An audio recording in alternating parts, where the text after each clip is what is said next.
Wakizungumza kwa niaba ya wakulima wenzao, Zabibu Mohamed Abdalla pamoja na Ali Mbarko Salum huko katika kituo cha ununuzi wa zao la karafuu katika warsha ya kusikiliza changamoto zao na watumishi wa Idara ya Kilimo, Umwagiliaji, Maliasili na Mifugo Pemba, wamesema iwapo itakosekana miundombinu imara kwa wakulima hao itapelekea kukosekana kwa kipato wakati wa mavuno. Lakini tukishaikiwa yale kilimo kile cha umwagiliaji itakuwa afadhali, na ile elimu hasa tutakuwa tunayo, tukipewa tutakuwa tunayo. Lakini saizi hata tupewe elimu, kama haijanyesha mvua tukafanya kazi zetu hapana liwalo. Kalenda yawezekana tukaekewa, lakini ambapo kwa tushakuwa na hicho kilimo cha kubandika bandua hiyo cha umwagiliaji, lakini kwa kalenda hii ya kusubiri mvua itakuwa kazi bure, haiwi. Lakini tukitoa elimu na zile mbegu bora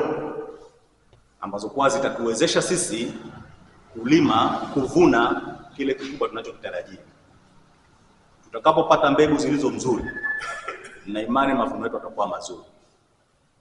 Sawa, hicho ndio kitu ambacho kuwa ni muhimu kwetu. Lakini pia tulikuwa tunaiomba wizara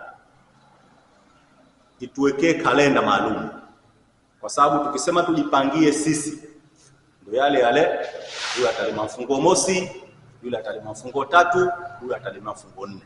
Kwa upande wao wahudumu wa mashamba ambao ni bibi shamba na bwana shamba wilaya ya Mkoani, Subira Khamis Slima pamoja na Hassan Shante Omar wamesema, niombe sisi ili tufanye kazi vizuri basi ni kukusanyika kwa pamoja, na kwa sababu ya uchache wetu, yani tukutane na tuthamini kile tunachoitiana.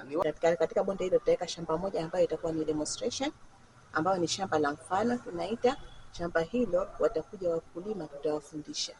Kikawaida huwa tunachukua wakulima 20 mpaka 25 katika bonde kupata mafunzo katika demonstration hiyo hapo. Akitoa ufafanuzi kuhusiana na maombi ambayo yametolewa na wakulima wa kilimo cha juu jimbo la Kiwani, afisa mdhamini Wizara ya Kilimo, Umwagiliaji, Maliasili na Mifugo Pemba, Mhandisi Itisa Hassan Abdalla ameeleza wakulima hao miundombinu ya kilimo cha umwagiliaji maji ni miradi ambayo ni ya kimkakati, huku akiwataka wakulima hao kuendelea na kilimo licha ya kuwepo kwa baadhi ya changamoto. Ndugu zangu, mabonde ya umwagiliaji ni gharama kubwa sana na ni miradi mikubwa ya serikali.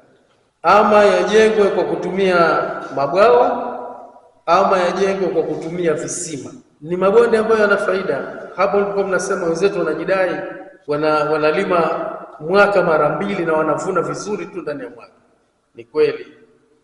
Sisi maji yamepungua kutokana na ukanda wa mashariki, lakini pia huku juu hakuna maji kabisa. Huko bondeni maji yamepungua, lakini juu hakuna maji kabisa. Lakini haina maana kwamba tusilime. Nikiripoti kutoka Kisiwani Pemba, biashara na uchumi, mimi Maulid Hamisi,